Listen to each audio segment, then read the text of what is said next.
You're listening to the Immersive Audio Album Podcast.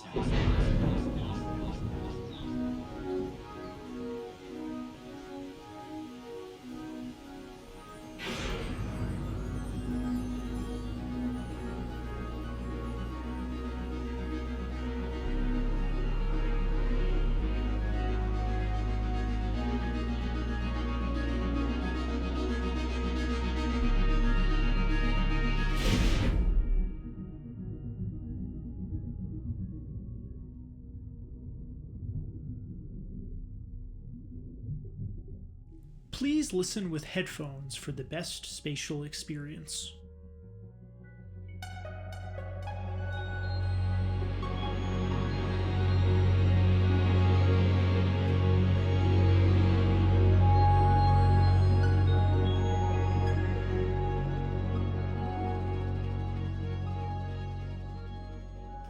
Hey everyone, my name's Jonathan Cornell, and for this special episode of the Immersive Audio Album Podcast, I'm here at Waterloo Records in Austin, Texas, where we're 1 week away from the launch of the new store.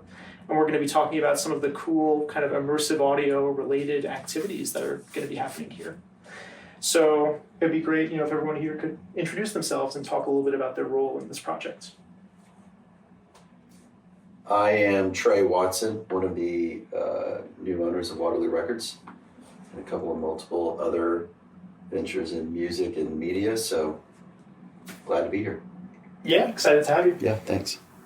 I'm Emily Gianopoulos, and I'm working specifically with Waterloo Sound. Happy to be here.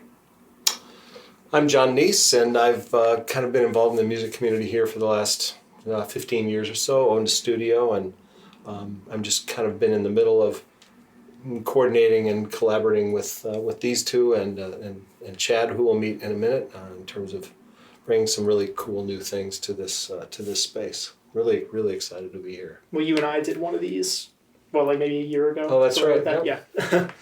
So talk to me a little bit about, so my understanding, so I'm not from Austin, I'm from New York, but Waterloo Records is kind of like, it was historically like a big record store that existed here for quite a few years, kind of in the vein of like, when I visited LA, I went to Amoeba Music, like a big sort of old school record store. So talk to me a little bit about kind of how you guys came to be in charge of this business and what you're trying to accomplish with this new relaunch. Do you want to talk about that? Sure. It's interesting. Waterloo is along the line of the progression of multiple business ventures that have been kind of presented to us over the last half a decade or so. And we got to know about 3 years ago that Waterloo was interested, or John Kuntz was interested in passing the baton. And in Austin, Waterloo was founded by John in 1982. Okay. And where we're sitting will be the third venue that's housed this. It is an iconic record store because in Austin, Texas, with the music that comes here, Waterloo's known obviously for having an incredible selection of music, but also the in-store performances kind of has set it apart from a lot of other stores. From the very beginning, lots of brand names have come and played on the stage for promotion of an album that might be coming out, and then sit and, talk to the fans and sign records and stuff like that. So the interactive nature of Waterloo as an Austin flagships, town community of music is kind of what John wanted. And I think that what we're doing is continuing to push that concept in Austin forward. I think Waterloo is very well known, both in the music community on the business side from the labels and all of that, but also really the musicians. It's always been a place where musicians can come and present their craft to an audience that may not know them, but also if the audience doesn't know the musician, then it's a place where musicians can get a stage, literally, to kind of promote themselves. So we're just glad that it's still in Austin, glad that it's going to continue under our leadership, and think that it's going to be just a different product than what Waterloo was for the first 4.5 decades. Yeah. Yeah. Well, kind of when Emily and I, when we were talking about this yesterday, one of the sort of comments I made was like, it feels like in this new record you have like the whole chain of production under one roof. You know, it's not just a store where you could buy records. It's not just like a live performance venue, but you guys also have, there's going to be vinyl cutting in here. And there's also going to be an immersive mixing studio, which is really cool. I can't think of a record store that also has an immersive room in it. So talk a little bit about how kind of all those things fit together. Yeah, it is. It's exciting. So it's kind of like, when you're buying the vinyl and you walk up to the cash register and so forth, what's happened before it's wrapped and you're taking it home to listen to it. So when you walk in, obviously starting with the studio, you've got the post-production added elements of it being Dolby Atmos, which is a really cool element that we're excited to unveil next week. And then lathe cutting. One of the co-owners with Trey, Karen Kelleher, owns Gold Rush Vinyl, so that's a vinyl pressing plant. So really it's kind of the chronology of music throughout the store, which I think will be a really fun experience for music lovers and enthusiasts that we have here. So I think, back to what Trey said, over the years this has been the store, the original Waterloo store was a place for discovery. He said, you walk in, there's someone playing there, you don't know who it is, and then you understand it a little bit, you like it, maybe you buy the record. And I think the discovery part of this space is going to be times 100, because now they can discover not only artists on a bigger stage in a bigger venue, but also discover how a record is made, how a master is cut, discover another format, which is Dolby Atmos. So I think just opening the aperture in terms of the experience here is going to be really a unique thing. I think it's going to be really, really fun. We're just completely so excited we can hardly move. Yeah. And I think it's important to note, like the immersive mixing studio is not just like your standard studio. It's this new product called the New Studio that you're working on with Chad Franscoviak, who we're going to be talking to later. Mm-hmm. But if you could talk a little bit about how you and Chad came together and like what the New Studio is. Yeah, and it's also related to how these folks got involved. So, I spend half my time in Montana. Chad lives in Livingston, Montana. I was into this Atmos mixing, and I knew some people out there that kind of followed me and kind of knew about it, and I had known them, and I had done some vinyl work for some artists out there, and they said, well, you should meet this Chad guy. He's got this weird thing going on in this warehouse, and I said, sure. And so I went and met him, took a couple times to sort of let me in to see what was going on, and it was just this incredible new modular kind of portable studio for Atmos mixing. And I thought, one thing I used to do was cut records, and as a demonstration, I did vinyl cutting, and then the next thing I do, I'd take people into the studio or the other part of the studio and do some Atmos mixing. With sort of a then and now kind of, here's the way things used to happen, here's the way the future's going. And it was kind of fun, and I thought it would be really fun to do something like that somewhere in Austin. And I ran into these two people, and I said, you should come to Montana and take a look at this thing, because it's really something, which was what Chad was building. So they flew to Montana, and they were enamored with it just as much as I was, and it's now become what will be the first production implementation of New Studio anywhere in the world. And we're all really, it's a very unusual thing and a very high quality place to mix and to listen to music, and it's going to be, I think, a great addition to this space. Yeah, I was up there too in Bozeman's era. Oh, that's right. You came up there as well. Yeah. Yeah, it was incredible. But one of the reasons I find this exciting is because, like, you and I know how great Atmos is, because we have, multi-channel rooms with speakers all around us. But as we know, one of the things with Atmos is that you don't really know how people are going to digest it. Like, the format is adaptive, and it lets you listen on headphones or on different numbers of speakers. That's part of the reason why it's such a game-changing technology. But most people don't get to hear it in like the real like mixing room with speakers actually above you and behind you. Mm-hmm. So I think what's cool about this space is you can sort of immediately drop people into this perfectly calibrated room, and you can show them like how amazing the technology is. So I'm curious what you guys thought when you heard like the real Atmos for the first time. In Bozeman, yeah. I'm not sure it was really what I thought as far as what I felt.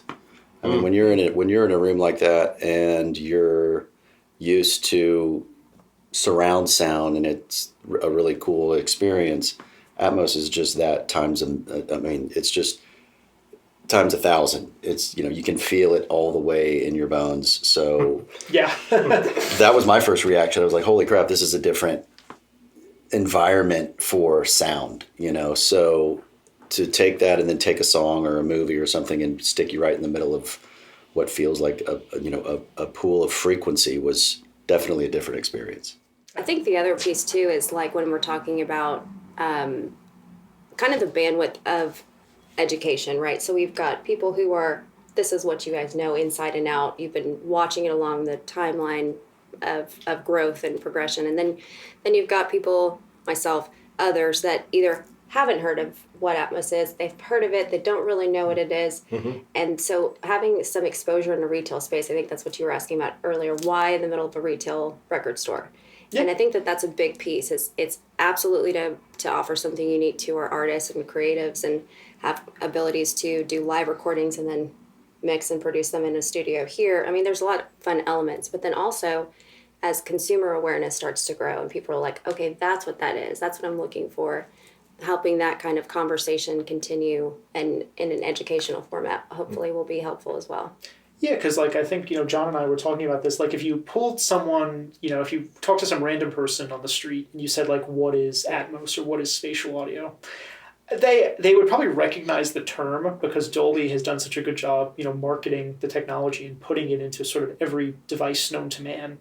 But I don't think a lot of people understand, some people might tell you they think it's just for headphones or they think it's some kind of thing you play a existing stereo mix through and it does a unwrapping process to make it sort of sound spatial. But I think it's one of those things where you can't really understand it until you sit into a good room and you listen to a carefully mixed recording where all the instruments are placed all around the room and you can understand what it's really about. Yeah. In gaming too, I think that's been kind of a connection with someone who's completely unfamiliar, but maybe is a big gamer. And so it's when you've got sound happening behind you, you're walking one direction, something's happening. Just kind of trying to paint that picture. But again, the visual piece has been helpful in that scenario as well. But yeah, I think it's and the gaming thing with the three, there's gaming headsets, all the VR stuff, but being able to maybe do some kind of post-production kinds of things for gaming in that 270-degree environment, that's going to be another thing. There are just use cases for it that it's just so brand new that I think there's just going to be a lot of discovery going on for the people in the business too, not just the consumer here. Yeah, absolutely. And it's also it's a fully decked out, calibrated mixing room. You could rent that space out to people who want to mix in Atmos. And that's what we're going to do. Absolutely. Yeah. I mean, you could also, I love the idea that say you have a band that comes in here to perform and you could pitch them the idea of doing an Atmos mix right on the spot. We also, so the bands that do have Atmos mixes, when they come in here and they're playing an in-store and they've got a new album out, they probably will have vinyl, which we may have pressed at Gold Rush. But if they have an Atmos mix, maybe using that room as a signing room where people come in, a VIP kind of room where they can hear the surround mix, which they may have never heard before. Yeah, I was just going to say, it's possible the band may not have even heard it, or they may only have heard it as a binaural render. Right.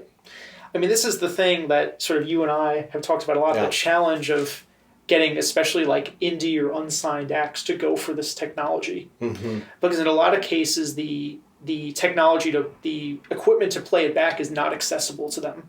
Right. They'd have to go severe budget, book a room at some expensive studio. Right. Otherwise, you're just listening to headphones. So, yeah, I think anything that can be done to get people to listen to Atmos on speakers can only be a good thing. Yeah. I mean, when I mix for clients outside of Austin, I many times pay for them to go to an Atmos mixing room so they can hear it on speakers. I mean, it comes out of my budget just because I think it's just so important that they do that. And it's a whole different thing once that happens. They take a lot more interest in it. I hear a lot of things once you do this, you never go back. This is, now I understand it. But until you witness it, it's kind of it can be a tough sell for sure. So the launch of this new this whole new space is like Labor Day weekend, right? That's correct. Our grand opening is August 30th, which is Saturday. And then, so we'll be showcasing, having some video, playing music, obviously, within this space. That'll be fun. And then bookings will start that Monday, September 1st, open for booking. And, well, today's the, let's say the 23rd, 22nd. Yeah. 24th. 24th. And tomorrow, the 25th, is the day that all the inventory gets moved from the old location to the new one. Yeah, it's getting real. Although I'm excited about that. I mean, the process itself will be arduous, but it is exciting. And I think something that was really important, I know to Trey, myself, and Karen, John, Austin has always just led in creative and in music and artists forward in so many ways, going back to Willie leaving Nashville, coming to Austin, wanting to maintain his purity of music and his unique style and the outlaw revolution of music from that standpoint. So I think Austin has come to expect that we will set the bar and kind of take things where it needs to go. And so that's something really important to all of us to continue to champion and be artist focused on for Austin. So excited to show the space and get some feedback. Yeah. No, we're so excited to see how it all turns out. Yeah. Thanks. This podcast is sponsored by Immersive Audio Album, your #1 online hub for all things surround and immersive music. On our website, you'll find album and equipment reviews, interviews with industry professionals, and a whole lot more. In our online shop, you'll find a large catalog of high-res digital downloads in 5.1 surround sound, Dolby Atmos, and R3D. At IAA, we believe fans deserve to own their music in the highest quality possible. Hey everyone, so we are inside the new Dolby Atmos immersive mixing room at Waterloo Records, which is the first of its kind. So to talk a little bit about what's happening with the space, let's introduce ourselves. Well, hello, I'm Chad Franscoviak. I'm the sort of founder, creator of New Studio.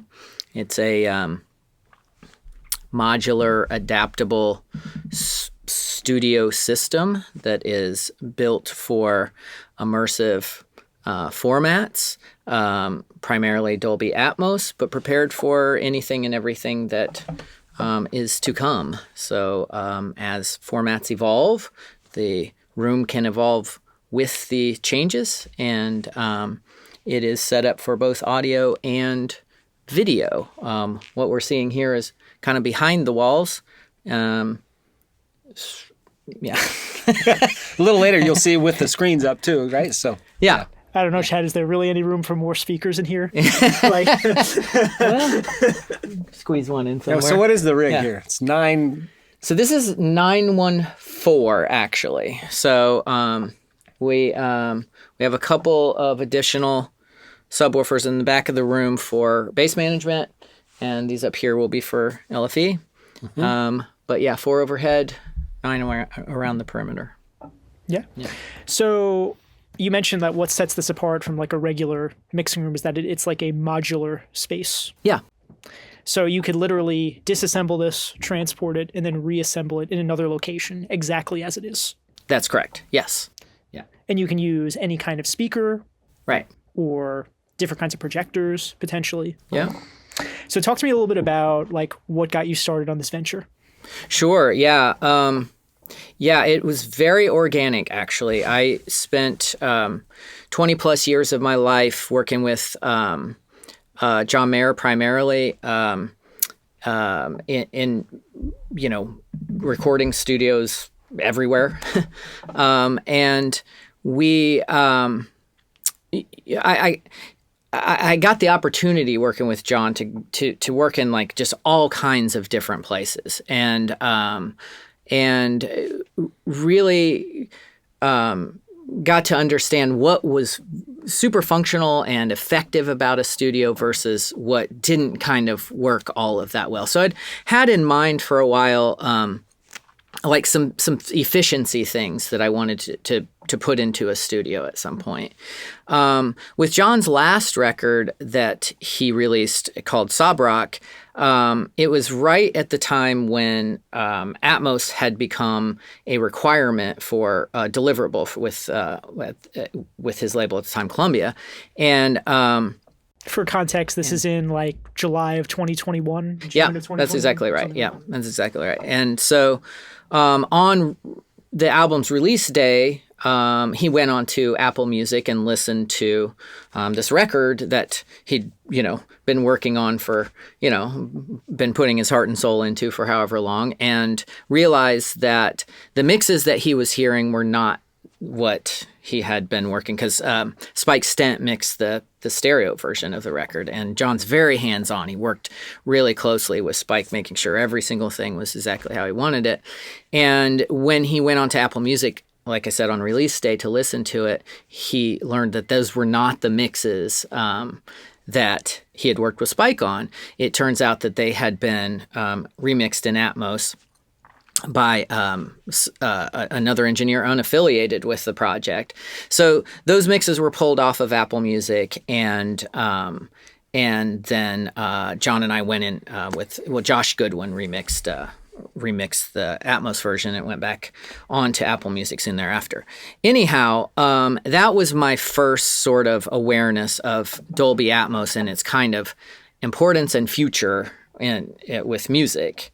But you bring up something that is a common issue with people that I talk to, is that when these multi-channel formats are introduced, the record labels like to make sure that there's a big catalog of stuff available to people. Mm-hmm. It happened with Quad in the 70s. It happened with 5.1 20 years ago, and now probably on the biggest scale ever with Atmos. Mm-hmm. And in a lot of cases, they sort of farm these jobs out to specialty engineers who exclusively mix in Atmos or Immersive, and some of them are good, some of them less so. It depends on the nature of the project. But I think it is important for this format to succeed that the artists have to be involved in these mixes, because it is their music. Certainly. Yeah, without question. And so much of the mixing process, even if it's someone mixing the album remotely, those mixes are always being listened to and reviewed and commented on by the artists in their own studio, in their own sort of familiar spaces. And if you don't have the capabilities of even being able to play back in that format, it's not great, right? Yeah. So really quickly, I realized that we needed to have some Atmos capabilities in John has 2 studios, and one of the 2 of them I wanted to kind of outfit with Atmos, and so sort of began this project in that I was looking to, convert one of those 2 rooms, and neither was really suitable for it because of various architectural things or primarily architectural. Well, one of the funny things we were talking about, just before this taping, is that one of the things that's interesting about Atmos is that there are very strict requirements for when you build a studio, like on the production side. Dolby has these very detailed specs about speaker placement and, distance and all that. So to get a certification to mix in this format, on the professional side, there is a rigorous process. But one of the things that's interesting about the format is that no one really knows how consumers listen to these mixes. Mm-hmm. I mean, because of the nature of object-oriented audio, you could listen to it on headphones, you could listen on like a Sonos soundbar, or you could listen on a system with, 10, 12, 15 speakers. But I think what holds a lot of people back who want to explore the format, who, maybe indie or unsigned artists, is they're not really able to get into a proper mixing space. So I think one of the things that's cool about this product is you can literally just ship this out. It can be built in a day, and someone can go in and mix a format in a perfectly calibrated, well-adjusted room. Yeah, that is the goal. Yeah, for sure. Can we introduce Jon Niess here? Here. He's been sitting here. I want to make sure he's, part of this conversation, because he knows more. My turn to talk. He knows more than I do by a long shot about, Well, I think that, you were kind of left off where you needed to go build a room because the format you thought was taking off, and how difficult that is, right? Mm-hmm. In a space that's not designed for it. So you're sawing and hammering and routing cables and getting on ladders and hanging things from ceilings, and then you did exactly the same thing I did. I think you put it in a big room first to figure it all out, and then you went and tried to put it somewhere else, and it gets, you're then remeasuring angles. It's a pain in the ass, mm-hmm. is what it is. Yeah. And so I did it 3 times. You did it a couple times, and it's sort of like, I think, I'm just paraphrasing what you've told me, there's just got to be a better way to do it, right? Yeah. Yeah. And so when I ran into you, and you finally, after me begging several times to see it, we were not very forthcoming in the beginning, but I got in to see it, and this thing is mind-bogglingly simple in a certain way, it's the concept is sort of, why didn't I think of that? But in the detail of it, in the construction, the quality of the construction of it, and the modularity of it, and the ability to deploy it and strike it is just unlike anything else that's out there. And that speaker is in that location because that's where the Dolby spec says it's supposed to be. And if I move it next week to a different location, that speaker is going to be in exactly that location. And it's kind of a big deal, Yeah. Thank you for doing it. Yeah. And also, the first couple of builds, or over the course, I guess, of developing to this point, right? The Dolby specs have changed, right? Mm-hmm. They've changed like 3 different times where the placement of overheads go and things like that. And so it was really clear that adaptability was going to need to be a big part of it, right? Where when those specs change, you can just adjust things and you're still, where you need to be. Also, there's also, there is some flexibility to it too. So you can, to like the Dart system in and of itself. So you're kind of given a range of placement too. So you can try this sort of placement for a bit and then try something else and then go back to exactly where you were. And I find that very helpful too. Mm-hmm. Yeah. So just to like kind of give people an idea. So the way what this is like, as you can see in the video, there's like an outer frame. Then there's this area with the acoustic panels and the speakers. And then the speakers will all be covered by basically like a 360-degree screen. Yeah. So one of the things that's interesting about it, and you mentioned this to me when you had me up at Bozeman to check it out earlier in the year, is like, do you think it's weird that you can't see the speakers? Right. Because whenever you go to a mixing studio, you always have the speakers to look at. And there's something that happens in your brain when you're trying to figure out where things are placed. It sort of works in conjunction with your eyes, and you feel like things are coming from a certain place. So it is quite a different effect. This is like a build in progress. This screen is going to be installed either later today or tomorrow. Yep. But it really is like a full-on audio-visual experience. Yeah. To be in one of these rooms. Yeah, exactly. Working in studios, there's not all that many occasions where video isn't involved in some capacity, right? Whether you're working to like you're doing, like an instructional or a promotional or a social media thing or something, there's always some kind of video involved, and just having a clean video solution without obstructions was important to me also. And then as it kind of kept developing, it just made sense to just be prepared for whatever. The whole premise of this is just to be prepared for whatever comes next, so that you're not just kind of... Yeah. Another reason why I find it exciting and that it's being installed here at Waterloo is that looking at it from like the consumer side, we mentioned just before that no one really knows how people digest these mixes.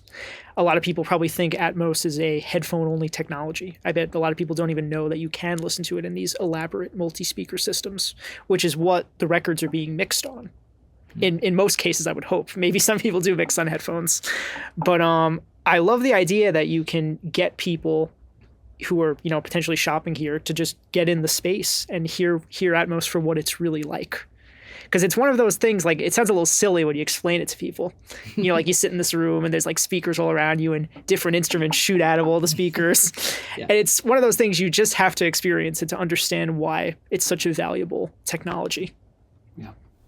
Yeah, definitely. The opportunity to have our very first new studio in a space like Waterloo is it's perfect because, first of all, I've never seen a studio right off a retail space before. That in and of itself is super cool. But also,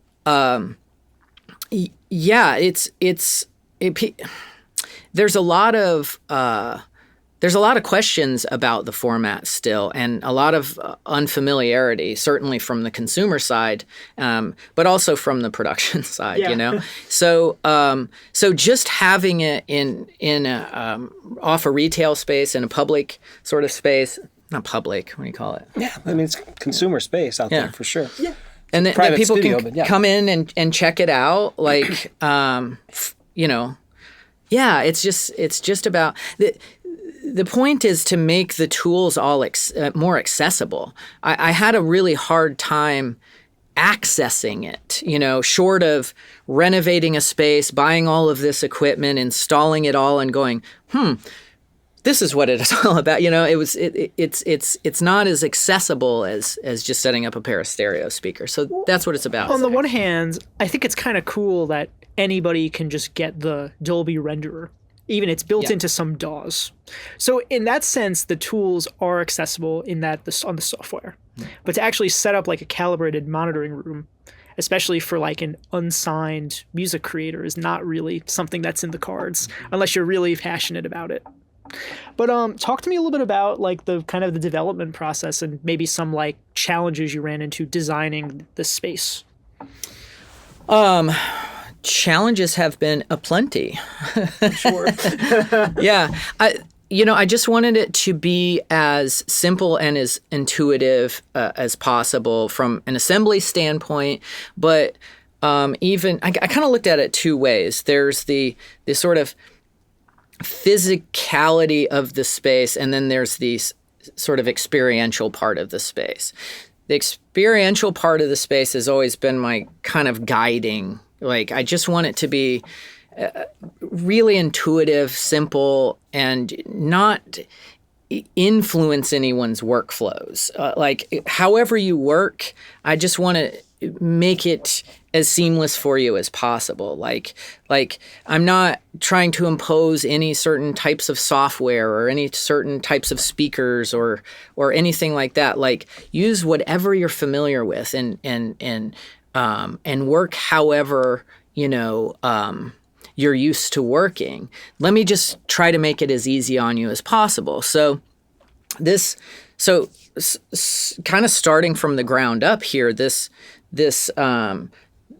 whole kind of system is built on this stage, and the stage we build in our workshop, and they're modular 4x4 or 4x8 panels that we just lay out on the floor and snap them all together. And inside these are that's where all the wiring infrastructure lives. So all your power is in these wiring troughs. All of your signal cable can be routed, around equipment to your workstation, which will be here eventually. It can go under the walls back to your speakers and up the uprights. It's just making hooking up equipment as easy as possible and plugging in your laptop or changing it charger. Later. That's even more important. Things change. You add speakers, you change speakers, all kinds of things, and then that's a big job sometimes. It's not a job at all now. Right? Yeah. So it's just thinking through all of the things in studios that I liked the most, and I also spent 20 plus years touring. So a lot of this is inspired by things I picked up from being on the road. The stage, for example, is, kind of inspired by touring stages, how they snap together and how you lay them out. And that establishes different footprints for the studio size. All of the structural stuff is built, is fixed into the stage. Like, all of that was really kind of pulling inspiration from touring life. Challenges you asked about. Actually, I would say the biggest challenge with this was, what am I going to do? How am I going to solve for when the speakers need to be relocated? How are the acoustics and the walls going to also be rearranged. That was maybe one of the toughest sort of things. And these acoustic columns that we came up with, the nice part about these is they also, it's all a track system around here, so the speakers can be relocated, the acoustic columns can kind of be reconfigured around them. These columns rotate, one side is reflective and one side is absorptive, so you can kind of tune your acoustic space as well using these. So you can kind of shift them around and rotate them, kind of get things balanced the way you want from an environmental standpoint. Yeah. And then, A couple different sizes too, right? So yeah, and there's different guts to each of them for different sort of, yeah. So that was a big challenge. How to, I don't know, more. There will be more. Of course, yeah. Well, one of the fun things about this project, at least for me, because I didn't have to do any of the work building it, is that I got to come in and just like listen to a lot of mixes in it. And I'm sure in the process of calibrating the speakers, you guys just sort of listen to an endless amount of Atmos mixes, that are on streaming services or on Blu-ray or whatever, or stuff from IAA. So I'm curious, after all the months of testing and listening to things, what were some of the best Atmos mixed records you heard? Oh, wow. Well, my right-hand man, Cole, can attest that I think we start every listening session with a Billie Eilish track. They're just so great. Yeah. Like, they're just from top to bottom, just terrific. They use the just the space so well. Everything is so, like, everything just sounds low great. end is so and perfect. It's, low end so perfect. Yeah. It's just great. And so we kind of always sort of, I think that all of my Apple Music playlists are like, certainly my favorite artist as far as Apple knows is Billie Eilish for sure. Just that's based on how many times over and over and over. So yeah, other mixes or albums. John's done some pretty great stuff. Yeah. Thank you.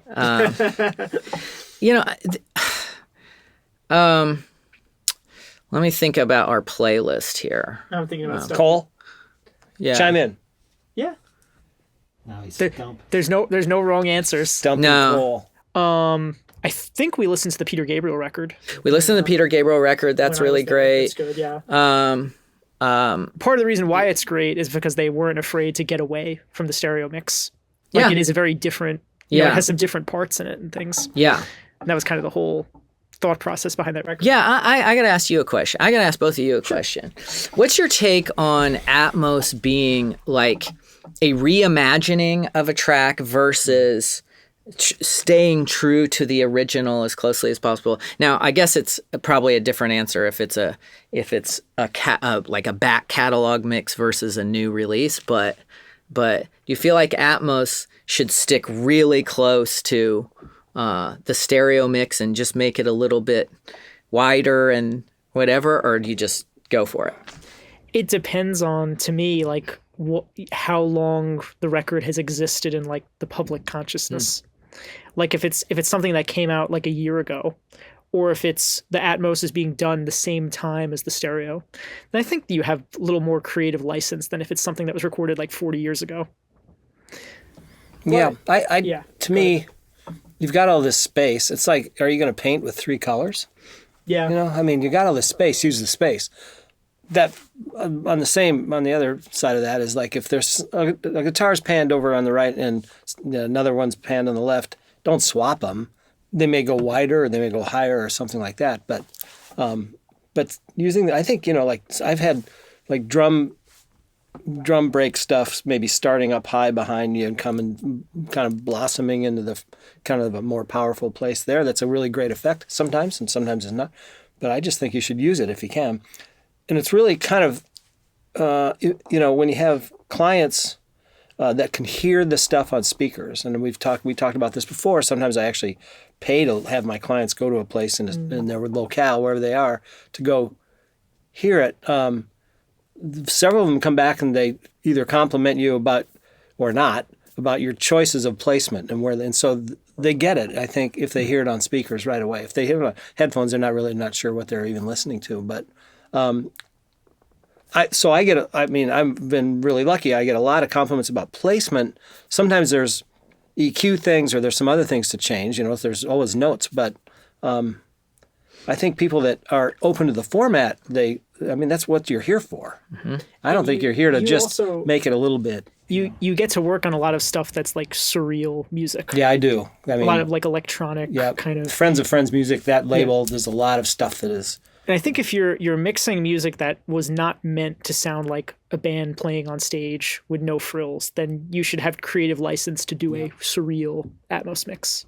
If it is something where it's like their intention was to make it just sound like a band playing on stage, then maybe you have a little less. Yeah, and license. Then maybe you just use the ambient kind of thing. But yeah, like in we talked about early ACDC records today. I don't know. That's kind of harder. I mean, get everything going like this. It just doesn't have the slap you in the face kind of punch to it. Vintage mixes, it's an interesting thing, and we were just talking about this last night, how a lot of times, sometimes when they mix them again for this format, it reveals like, oh wow, like that was recorded really well. Mm-hmm. And sometimes like you put on like an old mix after you listen to like a Billie Eilish song and you're like, well, like where's the low end? Yeah. Like what happened? Yeah, and all it's that just space because just doesn't, it doesn't exist on the tape. That's just what it was.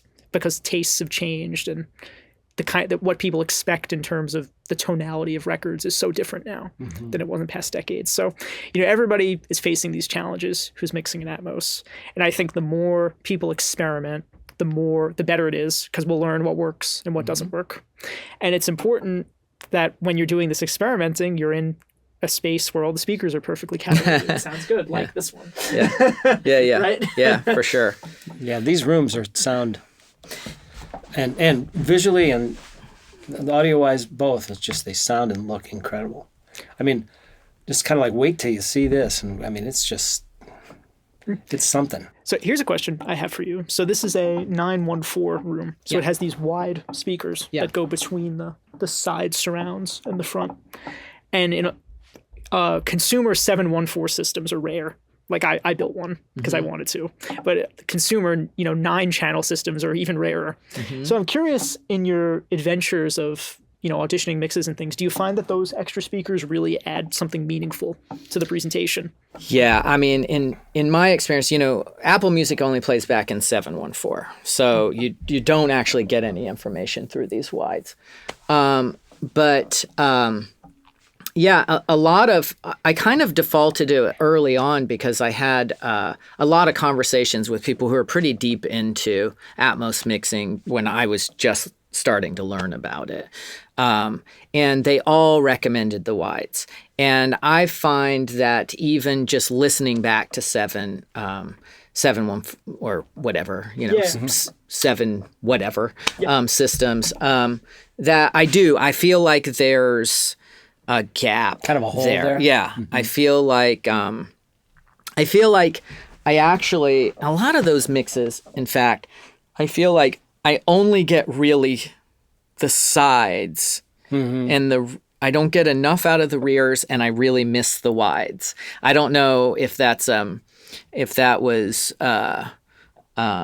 like a panning thing, or what it was. So but when there's mixes that are really using the rears for something, it could be ambience or whatever, but I can really kind of feel them back there, and I feel more sort of surrounded. I love it, and it always does feel like there's a little bit of information missing up there to me. Yeah. Well, one of the things that's interesting about going from 5.1 to Atmos is that the location of the rear surrounds in a 5.1 setup is closer to where the rears in 7.1 whatever are than the sides. And if you wanted to pan to the side in 5.1, it would come out of the front and the back. So it'd be sort of like a phantom center. Right. Which isn't as solid as like actually having a speaker there. Right. And it would sound strange, like if you were mixing like AC/DC and you put the drums in the front and the guitars in the back. Yeah. Yeah. In a 5.1 setup. But on a lot of rock records I've heard, people do sometimes pan guitars to the sides. And sort of because they're a little closer to the front and not so detached, sometimes it can work. Yeah. Yeah. But sometimes it spreads it too wide for us, I mean, like an AC/DC record, I just think it gets so wide there, you don't get any of that punch. So to me, it's better to kind of leave them there and then maybe send some stuff that way to kind of fill it out a little bit. Yeah, because and so you can get the slamming going on. another steadily. observation I've made just from listening to stuff is that generally the rears, like you say, tend to be underused compared to the sides and front, or even the heights. And I think part of the reason for that is because the rears generally don't translate as well to the headphones. Usually when you pan to the rears, they just kind of get quieter. And I guess that's the algorithm trying to create the impression that the sound's a little bit duller because it's coming behind you, because it hits your ear from a different direction. The rears are quiet, and the rear heights are the quietest position. So I think once you start to imagine if you're like a new artist and you sit in one of these rooms, you would think like, well, why shouldn't I just pan stuff to all these speakers? Because it sounds great in here. And then when you go over to the headphones, it's kind of like, well, maybe I need to rein this in a little bit. So there's translation. But I think it can be done in a way where you get something you could be happy with in all scenarios. It just takes a lot of trial and error. Yeah, no doubt about it. And you touched on something too, which is the artist perspective, right? The artist coming in and listening and going, wow, I could just, I think that especially with artists as more and more sort of realize or embrace the idea that the Atmos mix is what Apple is going to default to, right? Yes. So that's how anybody who's listening to their material is going to hear it. So really considering Atmos or immersive from early production stages, like, wow, I have a bigger soundscape to work with. What could I do with this? I'm really excited about artists embracing that and really creating with that in mind. That's something that's been really exciting to me about this from the beginning is like, look, here's your palette. Like, you can use as much as or as little of it as you want, but it's this big, like, and getting sort of artists in on it from the conceptual stage. I think that's when the whole thing really blossoms and will continue to, I stole your word, blossom. Because so much of what's out there is just like people taking stems of things that were intended for stereo, and it can work if it's a very dense production, certainly. But I agree what you're saying. Like, what if you thought about it from the very beginning? Yeah. Not to say like that you're sort of like thinking about it when I'm writing songs, like, ooh, I'm going to write this guitar part so I can put it over there. But when you're tracking, like you could put up more room mics, or if you're layering things up, you could do more doubling. Yeah. Like, there's cool little things you could do on the production side to make the experience better in the end. Yeah.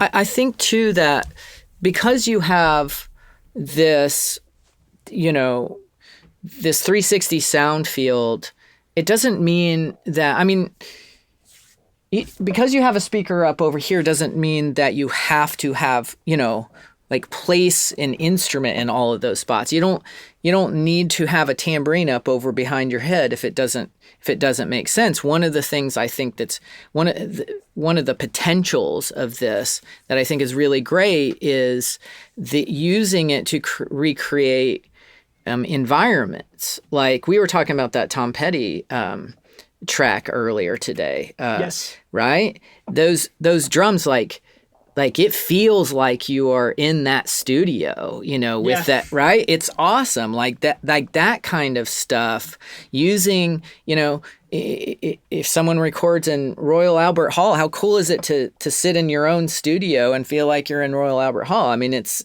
super cool. So it's not so much always for me about like direct signal in places. It's like creating these environments. I find that really interesting. And there's also the ability of you can use like the space between the speakers. Like, you could place an object like here, and it'll know to fire that speaker and that speaker and that speaker to create this solid image and that's when like it gets really sort of magical, when you feel like there are these sounds coming from places where that there aren't speakers. Yeah. That Loma record that you put on yesterday when we were in here, there's a lot of that going on. You could hear things sort of right there and kind of right there, and kind of just tales of reverbs that were kind of over there. I was really, really creative. And, the other thing that, we're talking about audio here, but I think what to me has been the most striking about what Chad and Cole have done, I mean, the sort of illuminating for me is the visual side of this thing. Yes. I mean, we had opportunity to see some Dolby Vision stuff on this rig with these screens and these projectors, and it was kind of mind-boggling. Yeah. I mean, as much. Yeah. And I hadn't even thought of it really, because I was just thinking about, I have my, my DAWs there, and I've got the renderer there, and I keep Apple Music over there, and so you kind of have all this screen real estate to do work. Yes. But to do sort of video post-production or to do like the creator stuff, I think is going to be really cool. I mean, Yeah. And that excited me, and that only happened about 3 weeks ago that I sort of started kind of fighting, I say visualizing, but I mean, it is kind of striking, and I think that's going to be such a game changer for people that are using this environment, I mean, with some of the IAA stuff, there have been cases where I've been sent like music videos. I can put in the files with the Atmos mix. And like if you think Atmos is immersive enough as it is, when you put up like a really cool music video at the same time that you're listening to the sound coming from all the speakers, I mean, it's really like next level. Yeah. Yeah. And panoramic stuff. We've got some videographer that has shot some kind of nature scenes in Yellowstone and places in Montana. And if they're wrapped around you and you're kind of moving around with it, it's quite a feeling, We don't even have any music put to that yet. Right? No, yeah, yeah. We did take some like field mics out and get some. Well, there's some that ambience too. recording. Right? Yeah. That's pretty cool too. Seeing seeing and hearing it all. Yeah. So to sort of bring it all back to New Studio. So this is the first installation. Mm-hmm. You guys are looking to sort of expand beyond this. Can you sort of share any sort of preliminary next steps you're looking to take? Yeah, absolutely. Yeah, thank you for asking, actually. I would have forgotten all about it. We're kind of focused on this right now, right? Yeah. So this fall, we haven't actually launched as a product or a brand or anything yet. We're just kind of, this is our first opportunity to get this out here in the world. And this fall, we're going to be doing a brand launch in Los Angeles. We're going to take one of these down to LA and do a brand and product launch. I expect you to be there. And we're shooting for October. And and we're going to invite a whole bunch of people to come over and talk shop and listen shop. And then maybe some trade shows and different places where we'll drop it in different kind of strategic locations where get a lot of people to see it and hear it. Mm-hmm, yeah, we're talking about potentially just touring the thing, actually taking it around to different cities and that's kind of the beauty of it, all in one thing, because with any other studio you can't do that. Yeah, that's right. Yeah. So that'd be early next year. So we've started talking with some people about doing just that, and we're looking forward to just it. One little plug for Waterloo Sound that's putting this thing in here. So Waterloo Sound is the for-hire kind of post studio. That's what this is, and then it's located in the brand new Waterloo Records, which opens next week. And there's a vinyl gold plating machine in there. There's going to be a vinyl cutting lathe in the back end of this space. There's going to be this immersive thing going on, and it's going to be the most badass record store in the world. I mean, it's just going to be something else. Yeah. So, I mean, come on out. You can see this here. You can buy records there, live performances. I don't know. I think Corey said they're going to have 16 live in-store performances in the month of September alone. I mean, this place is going to be hopping in here. So yeah, no kidding. This it's such a cool concept. This whole sort of I don't know. It's a music destination. But it's like a destination. Yeah, exactly. It's a record store. There's podcast studio. There's new studio. You can come get beer and wine or a coffee, and you can hang out in a record store. Yeah. I mean, it's pretty awesome. Come see a show. I mean, hanging out in a normal record store is cool enough. Exactly. But you throw in all this extra stuff, it's like, with coffee. Can't have that much. Yeah. Yeah, exactly. Well, all right. So thanks so much, guys. Yeah, thank you. Yeah.